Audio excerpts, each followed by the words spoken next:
El otro día me preguntaron cómo veía la metodología que estaba usando el gobierno referente a esta pandemia tan fuerte y el virus que ha aparecido en la Argentina con un efecto bastante destructivo. Si uno agarra la historia de la humanidad, tiene que empezar a comprender alguna palabra y verle la dimensión que representa esa palabra.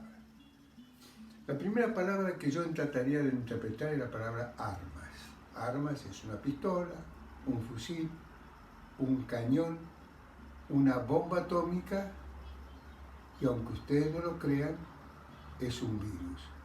Este virus de gripe que apareció en la Argentina es parte de un arma de destrucción masiva que requiere una estrategia muy particular para combatirla y no una estrategia lineal de carácter newtoniano en la cual contamos tantos muertos, hacemos la actividad A y nos da tantos muertos, pero no sabríamos qué nos hubiera pasado si hubiéramos hecho la estrategia B, o la C, o la D.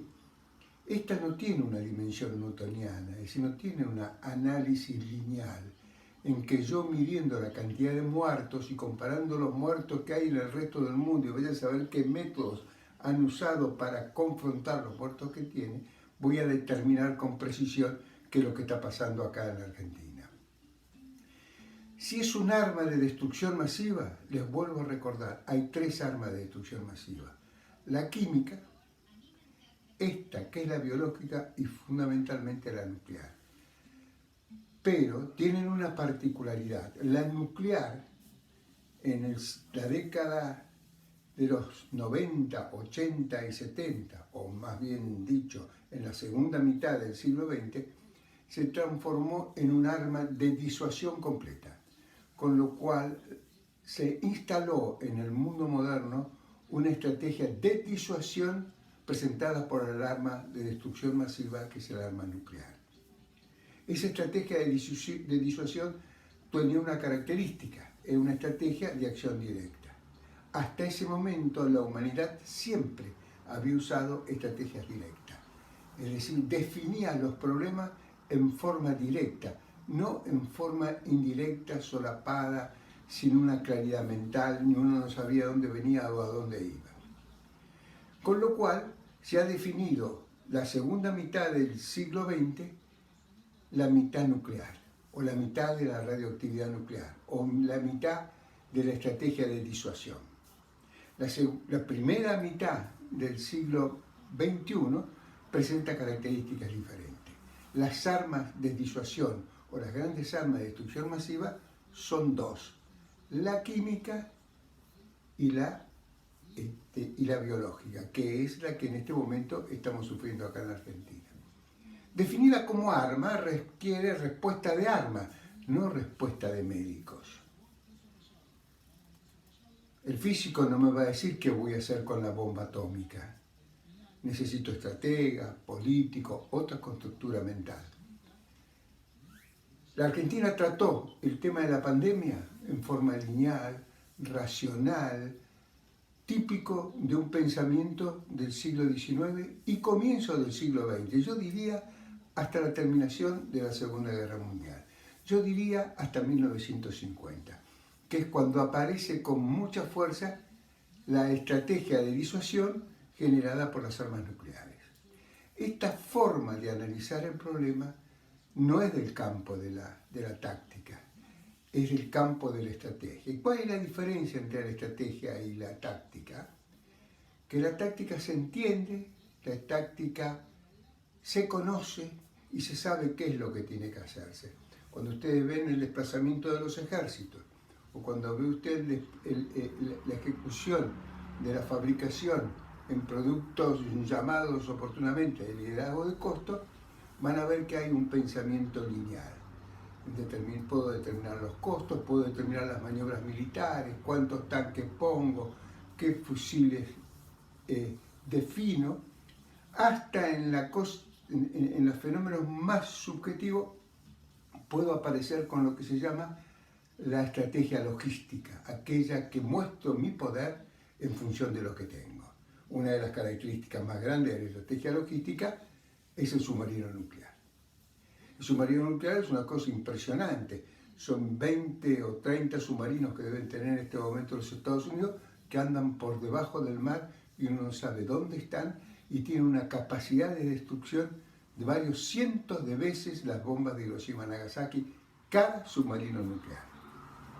Hecha esta acotación, pasamos entonces a la otra arma de destrucción masiva, es decir, que vamos a ver bien claro, las Naciones Unidas y el Consejo de Seguridad en los años pasados, en 1977 o 1925, ya en 1925, en la reunión de Ginebra había dos armas de destrucción masiva, que eran la química y la biológica. La nuclear no se hablaba porque no había aparecido. Cuando en los años 77 aparece la nuclear, se arman las armas de destrucción masiva. Y en el año 2006, acá en la Argentina, se hace una reunión donde participa la Convención de las Armas de Destrucción Masiva, cuyo presidente Blix trae bajo sus brazos el libro que habían publicado, que se llamaba Las Armas del Terror. Con lo cual vienen a aparecer entonces como armas del terror, armas de destrucción masiva, armas del terror, que es un arma, una herramienta que se usa para destruir, matar a un ser humano. No le demos otra vuelta. Esa es el arma. El arma puede ser producida artificialmente o naturalmente. En el año 2003, 2006, se sabía, o se pensaba, o se suponía que había 30 países que eran capaces de fabricar armas de destrucción masiva y las ponían todos por igual, a pesar de que en aquella época solo se tenía claro que había 8 países que tenían armas de destrucción masiva en el concepto del arma nuclear. Esta es igual que el arma nuclear. ¿Cuál es la esencia de cómo se combate este tipo de armas? La química, ya sabemos, está efectivamente localizada, muy poderosa. Hay armas químicas que se usan para matar y otras para evitar que se usen las herramientas protectoras contra las que van a matar. Pero en general tienen ese direccionamiento. Esta es la más peligrosa de todo, por eso se habla. Siglo XX, mitad del siglo XX, la era nuclear. 21, la era biológica, química y biológica. Ahí estamos en la química y la biológica en el siglo XXI. ¿Cómo se ataca eso? Si es de esta dimensión, solo se comprende, ya no se sabe ni se conoce. Nadie sabe cómo atacarla, pero hay que comprenderla. ¿Cómo se hace la estrategia básica de la comprensión? Con una profunda capacidad de conocimiento de la gente que va a recibir los efectos de la arma de destrucción masiva. No es lo que yo le voy a decir que haga o no haga. Si yo conduzco las operaciones para manejar la arma de destrucción masiva y doy las órdenes puntuales para cada uno de los miembros de una sociedad, lo único que logro es potenciar la capacidad de destrucción económica de la sociedad. Porque el objetivo central del arma de destrucción masiva, en este caso particular, no son los seres humanos, sino los procesos económicos. Sepan bien que nos están observando de cómo hemos reaccionado ante las armas de destrucción masiva, positivo o negativamente. ¿Hemos potenciado la economía o hemos destruido la economía? ¿Hemos transformado un pueblo dependiente a un pueblo independiente? ¿Hemos luchado por la libertad o hemos luchado por la esclavitud? Cuando hayamos contestado con precisión estas preguntas, sabremos si estamos haciendo la estrategia correcta. La única estrategia posible es que cada ciudadano resuelva su conflicto de forma independiente, con muy pocas acciones del gobierno central y con una potencia muy grande de capacitación y entrenamiento de cada uno para que sepa qué es lo que tiene que hacer ante circunstancias de estas características. No se olvide, figura a la par de la bomba nuclear de Hiroshima y Nagasaki, este virus. Y está absolutamente convencido que si se hubiera detectado, como dicen que se ha detectado, me pregunto por qué no lo bloquearon en el momento.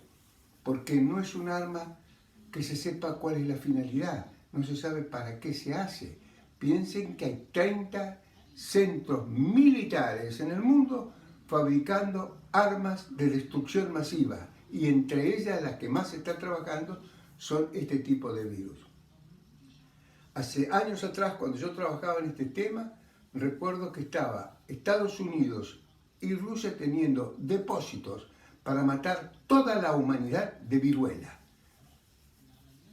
Logramos, si es que no me equivoco, a que desarmen esos stocks de viruela. Así que quiero entonces que quede absolutamente claro. Cuando ustedes analizan las guerras del siglo XXI y las que fueron apareciendo a fines del siglo XX, van a ver que ustedes son o razones de fabricación de componentes químicos, o proyectos de ingeniería nuclear, como puede haber sido Irán, como puede haber sido Irak, como puede haber sido Corea del Norte. Todos los grandes conflictos están asociados con la intencionalidad de fabricar un arma de destrucción masiva enfrentado a la intencionalidad de evitar que esto ocurra. Bueno, desde ya les agradezco mucho la atención que han prestado sobre este tema y volveremos a hablar más adelante para ser más claros.